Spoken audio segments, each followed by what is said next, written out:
கைவிட்டு போன செல்வம் மீண்டும் தான் வருமா? காயங்கள் ஆறிவிடுமா? காலம் மாறி வருமா? இருண்ட வானம் வெளுக்குமா? நெஞ்சுக்கு அமைதி கிடைக்குமா? இருண்ட வானம் வெளுக்குமா?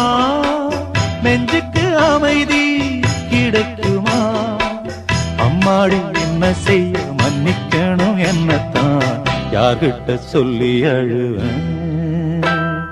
ராத்திரிக்கு கொஞ்சம் ஊத்திக்கிறேன், நொந்த மனச கொஞ்சம் தேத்திக்கிறேன். சொல்லாம தவிச்சு சோகத்தில் துடிச்சேன், எல்லாமே நினைச்சு ஏக்கத்தில் துடிச்சேன்.